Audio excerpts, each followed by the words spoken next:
the radar. Well, we'll have to talk about that later. Welcome to another week of Ghost in the Scene with your host Gio and my co-host Rob. How's it going, Rob? Hey, everybody. I hope you're not all feeling too spooked by the recent changes that have been going on. It's springtime. There's rebirth, but I think if you look at the reverse of that, that means there's death. To be reborn, that implies that you've died. So you have to go through some death in order to be reborn. So that's a lot to ask for anybody. So I hope you're all hanging in there. We're hanging in there. We're staying in the scene. We hope you're staying in the scene. We know you're staying in the scene. Of course, because you're listening to the podcast. This is 100% audio sage, ghost-friendly content for the family. It's explicit only because there is a pretty good chance you might get haunted by listening to this. So, fair warning, you've been warned. So we are midway through, or maybe not even midway. Who knows how many Hollywoods there actually are in the world? But we're doing a saga right now where we are investigating each Hollywood that we can find. We spent so long in Los Angeles, in Hollywood, California. We forgot there are Hollywood everywhere. So we tackled Atlanta last week, and we got a really big response from people. So our Instagram, and I'm not sure what the analytics, because we have a lot of number crunchers. You guys hopefully will do the work for us. We got I'm going to say at least double the amount of followers from people who vapors, vape stores, oil stores, like cannabis, and also the juice kind of stuff that you vape. We got a lot of followers that way, and I'm thinking it has to do with our Atlanta episode. Number crunchers out there, go ahead and shoot us an email. And do the stats on that, and just tell us what you think, because there has to be some kind of correlation.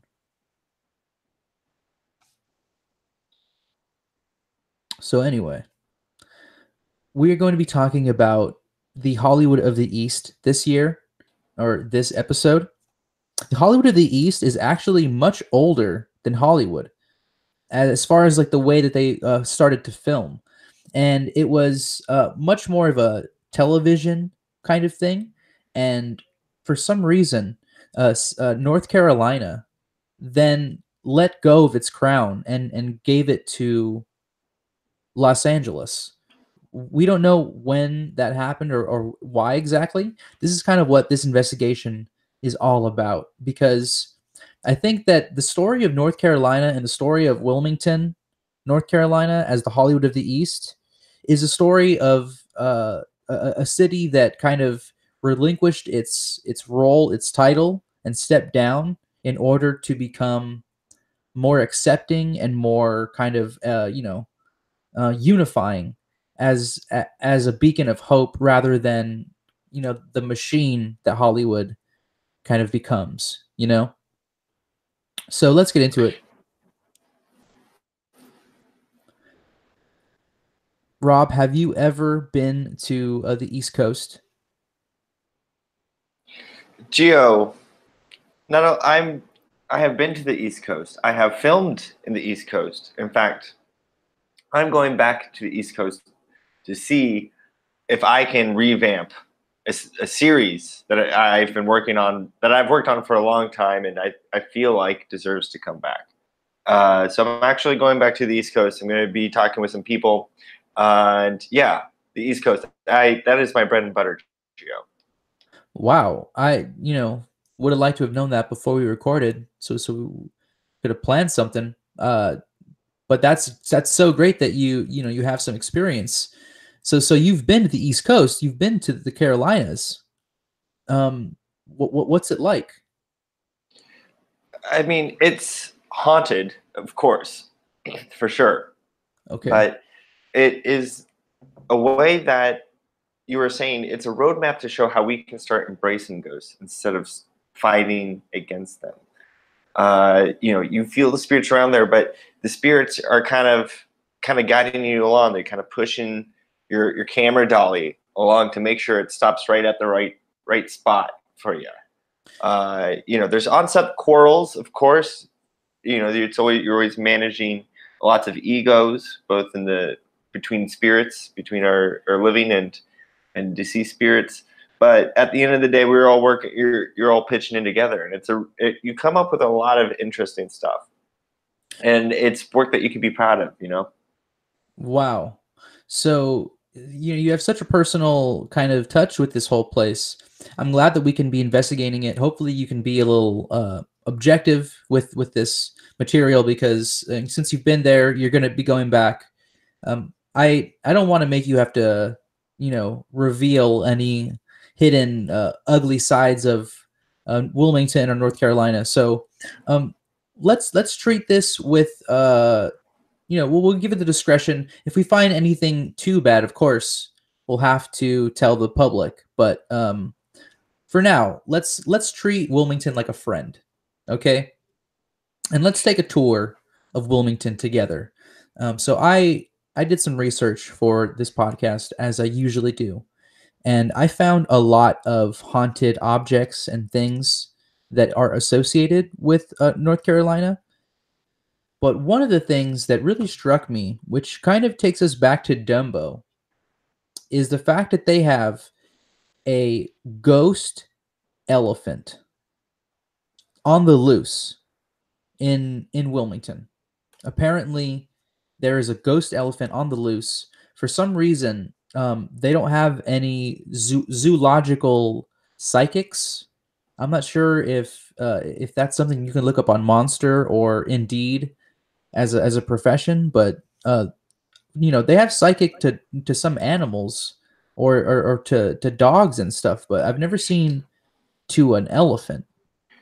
I mean, we did get an email inquiry, of course, because requesting Mark the Horse Luffler's expertise in the matter. However, Mark, of course, being a horse, that's it, of course. Well, and here's the thing. There's also, I kind of omitted, there are horses, there are ghost horses on the loose as well. But the pack leader happens to be the elephant. So they all follow the elephant. We don't know exactly the pattern. These are ghosts. They're and people also say that the soul of an elephant. They can paint. They can play music. All of these things lead to a more complex soul once they're dead, once they've passed, which means they have more powers. Let's face it. So the more powers that an elephant has after life, it can tame a wild horse as a spirit, and they can do whatever it wants. Who knows, so if you get, stomping on the ground, shaking like it's an earthquake and all of that stuff, maybe it's not, maybe it's just this elephant. And so that's one of the kind of nice I'd say that's a positive. I'm not going to say that's a negative ghost. What do you think? Positive or negative? I mean, to me, it's not really objective. It's what is influencing this elephant ghost. Oh my God. It's like a ghost is like reaching down your throat right now. I think I just got a ghost of a peanut lost in my throat. Wow. It just popped out of your mouth right there. Delicious. So sorry, it's just that I've been seeing a lot of images of elephants, and I see how big they are, and I think I must have said something, trying to make a joke about how big it was, and I think that just came back to me. Wow. In spades. So I don't want to go down this elephant hole anymore. We don't have a current answer solution to this, but I don't know if it's a problem.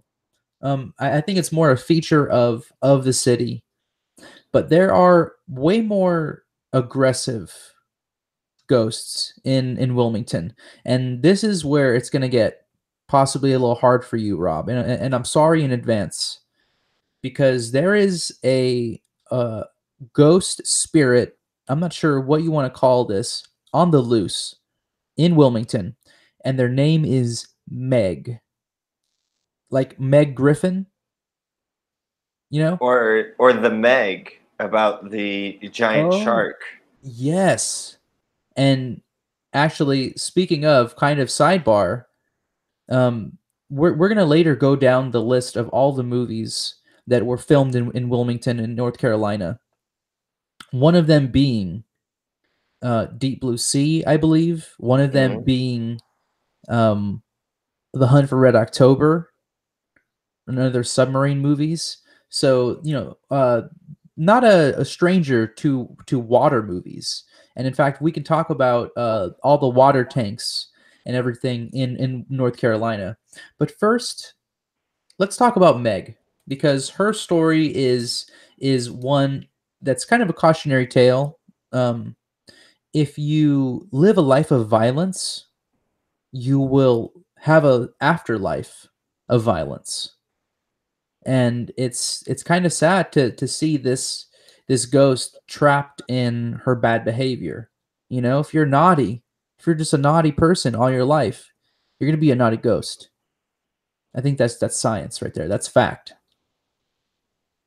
So Meg, she was a bar owner back in the 1700s, and she used to like chase people out of the bar. She'd beat them up because she was like big, like Roseanne Barr, and so she would beat people up and make them pay and make them, do all kinds of stuff for her, and very imposing. And even now, they call it the Paradise Alley, you can hear her beating up people. And if you'll get a sock in the face from Meg Griffin. Probably, you might look for a second and you'll see the life version of Meg Griffin hitting you in the face, and she didn't mean to. She was beating up, some vagrant, but you happen to be in her way. So that's one of the negatives. I'm gonna put that in the negative pile. I don't know about you, but getting a sock in the face, uh, that doesn't make my day. No, I mean that is obviously a very quarrelsome ghost. And as any haunted location, you have to be aware of your surroundings and understand the temperaments of these ghosts. I think you can be around Meg. It's, you're putting yourself at risk, of course, when you are around her. But I think there are also ways to cohabitate and be more understanding. I will just say, filming Dawson's Creek was one of the most inspirational moments of my life as a producer, putting on that show. And, I can only speak the most of that experience and everyone involved in it. It was really fun. It was like nothing else before. And the ghost really helped us too. We haven't talked much about your past with Veronica Mars and with Mhm. Dawson. And I mean, it's out of respect for, for the actors and everybody you're associated with. We don't Of want to course. investigate too close to you. It's kind of, and I think when we started off doing the Hollywoods, um, Wilmington wasn't really on our radar, and I forgot this. It was somewhere so close to your heart. The fact that you're back involved with this place, I don't know if it's concerning for me as much as I am. I'm kind of hopeful to see how it's changed in the years since you've left, because it's been a pretty long time since the end of Dawson's Creek, and a lot has changed. I mean, they filmed Talladega Nights. They filmed lots of stuff since you have kind of been away, and that brings a lot of ghosts. That's kind of something we talked about with Atlanta. When you dump ghost after ghost after ghost into a city, it starts to create a certain heat, you know? I mean, of course. And I mean, as we all know with Wilmington, or as you may not know, I'm sorry, dear listener out there, um, but Wilmington also has the same issue of where do you dump the ghosts. And In the case of Wilmington, it's in Cape Fear River. Right there. It turns the river black. That's how many ghosts they're pumping into it.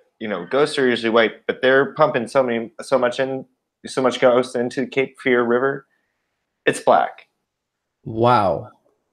Right there in front of my nose. I didn't have a geographical analysis for you guys, and I'm sorry. As scientists, we should have thought about this. But yes, there is Cape Fear right next to Wilmington, flowing through it, basically.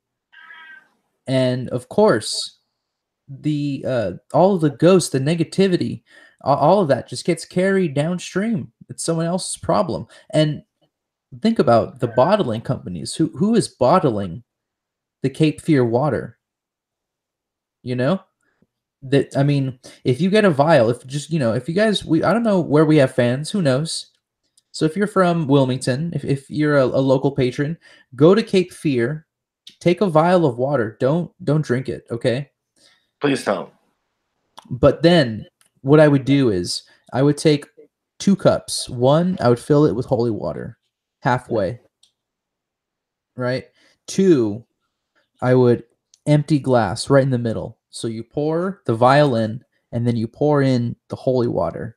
And hopefully you have an electron microscope, a spectral microscope, a psychic to evaluate all the findings. But once you do the mix to see what happens when the waters touch each other, now if it's haunted water, it'll jump right out of the glass. Now that's a fact.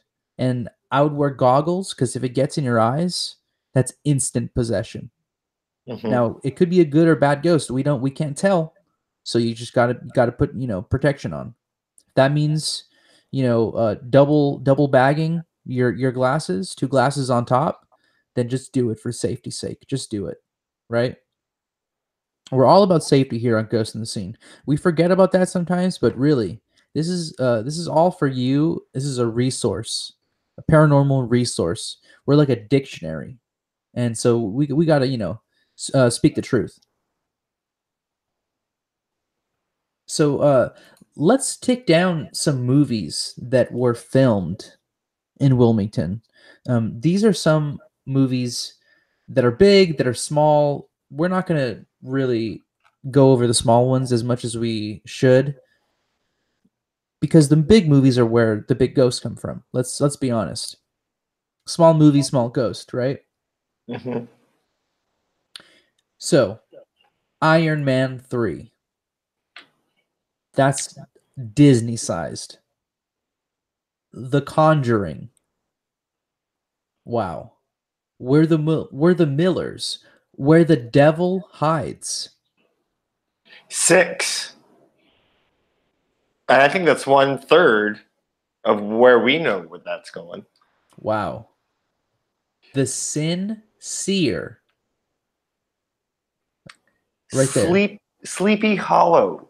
Guys, this is the original America ghost story. This is God. Ghost number 1.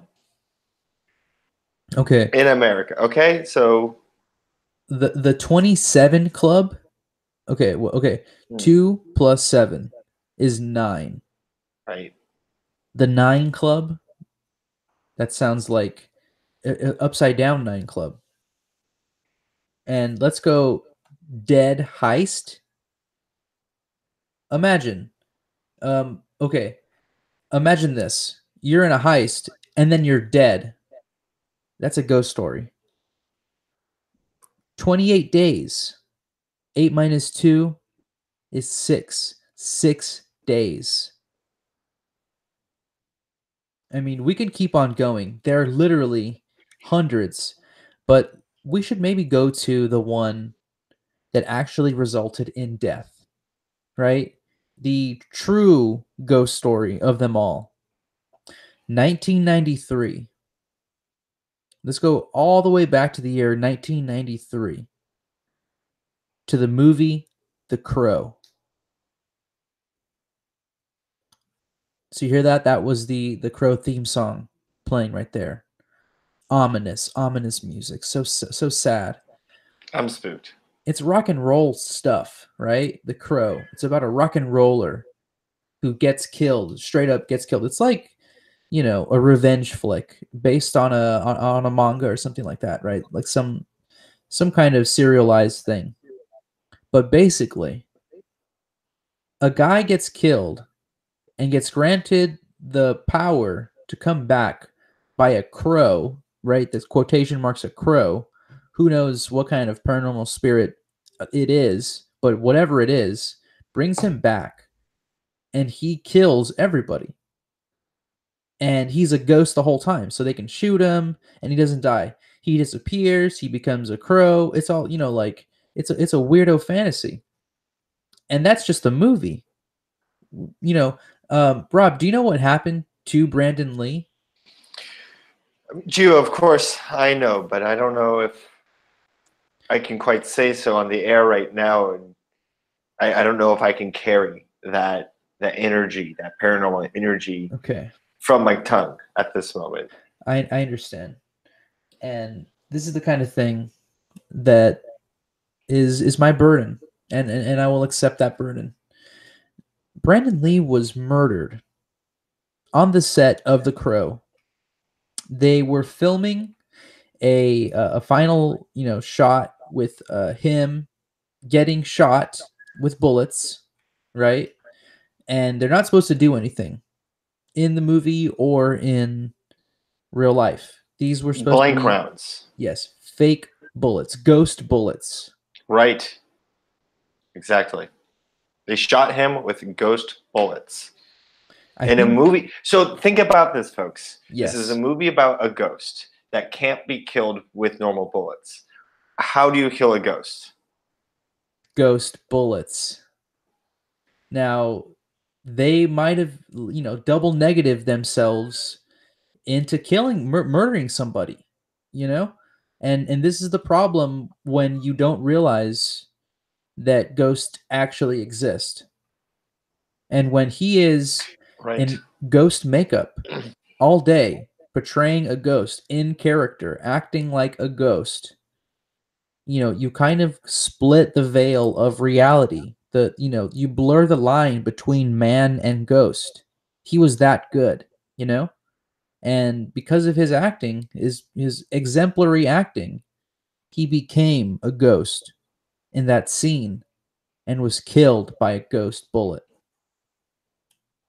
Now, once again, I don't know if this is a negative or positive. Now, of course, negative because he died. Of course. But this is I think it's you said it though, Gio. It's about the lack of understanding of the weight of the responsibility that comes with being at such a spiritually charged area. I don't think the paranormal, if something is paranormally charged, it doesn't distinguish good or bad, but it's powerful. And if you ignore that, you're going to suffer the consequences. So I think that's why it's important for us to talk about it as well, and to have our audiences listen to it and talk about Wilmington in this way. Because if you know what you're doing, it can be good, be used for good. But if you don't know what's even going on, if you're not in the scene, you can end up killing each other. I mean, if you're not even in the scene, you don't know about holy water, you don't know about wrist guards, you don't know about, sunglasses and the power of podcasts. It's Audio Sage, guys. You guys just don't realize how important that is for your health. So I'm glad that we're talking about this, and it's sad that Brandon Lee had to die so young. He was murdered in a very Jesus kind of way, But that's the point, is that he didn't have to die. If people that were in charge of that production were responsible with the ghosts that they were summoning. Exactly. And, it seems like people go back and make movies at Wilmington in kind of a homage or a tribute to Brandon Lee. And you have movies come out after he dies and it's all, Blood Moon, The Grave, movies like Enchanted, Black Dog. These are all, very grim, but also they kind of revere death. It's almost like when he christened the ground with, him dying there, creating that Hollywood ghost story, he almost solidified a part of Wilmington that'll never go away. That violence, that Meg, for all we know, Meg was possessing whoever was shooting that ghost gun, and she pulled the trigger. We don't know if she did or didn't. I wasn't there. Neither was Rob. Rob probably was filming on set, Dawson's Creek, down the creek. By the way, you said you filmed there. Did you ever film on Cape Fear? That's a great question, Joe. We actually had everything on set, because if you're going to be managing ghosts responsibly, you need to be doing that in a controlled environment. And on the actual Cape Fear itself is so charged with ghosts that it's impossible to do any filming. Your cameras will get gummed up. The film won't roll. And they've tried. They've tried to do it. They've tried to do it many times, and boats have sunk. The Titanic, they tried filming the Titanic before CGI and everything, and the real thing sunk before they even got it off. The film hadn't even started. Right. And you think that would be perfect, right? Because it's about a sinking boat, but the cameras wouldn't roll. So it sunk too fast. It was a big waste of time. So what they did instead, and this is, ingenuity at its finest. You dump all of the negative ghosts into the water. Water's already haunted. We've talked about this. So it's kind of like, that's what makes it black, right? Just like all of the excess ghost wash, but it gets washed away. It's someone else's problem. Maybe in your drinking water. Who knows? But what they did instead of having to film on the actual river of the Cape Fear, they made a giant underwater stage. It's a 60-foot by 60-foot water tank that's 10 foot and a half deep. So imagine that you can have a giant ship, all around doing all kinds of U-turns and all. If you were trying to get your ship captain's license and you weren't anywhere near the water, you could go in there and practice. They do by the hour kind of stuff, but they also film movies there. And this is just one of the stages. This is a place called the EU Screen Gem Studio, and there are 10 stages called the Dream 10, right? All of these places, they film different movies, different locations, different things, but it's like a giant sound stage. So it's away from the elements, it's away from the water, it's away from anything that could go wrong. The ghost elephants, they could easily break into a lot of places, but hopefully I'm guessing these places have shamans that are, disguised as guards. They have probably all kinds of paranormal people on watch just to make sure that, the elephant doesn't get in the shot or anything like that. But have you ever filmed in one of these sound stages, Rob? Because you kind of talked about how you never did. I wish. I mean, the production level that you need for that is far beyond, and you need to be connected with way more ghosts and way more warlocks to make that even close to being possible. Typically, I mean, what I liked about doing television is that I could do so on a smaller scale, and I knew which ghosts that I was working with personally. Mm-hmm. And again, that makes a big difference when you're approaching it. There's, again, understanding that because this is a paranormally charged place, there's all sorts of people coming towards it with a lot of different motives. Yeah, it's so strange because it's a place I've never visited. I don't know the environment. I don't know the people there. If they say good morning in the morning or good evening, and I don't know. And the ghost they kind of reflect the people sometimes. And in LA, that's why ghosts are so, violent, and they kind of assault you, and they drain you of your energy, because people here in LA, it's like a pigsty. I can imagine it's a lot nicer over there, but you have to get to know the right people, right? Well, as we said, even with Meg, there's ghosts that will bully you there too. You just need to know where to find the ghost that you fit best with. Wow. And that's something we should all aspire to. We've transitioned from, ghost hating to ghost friendly.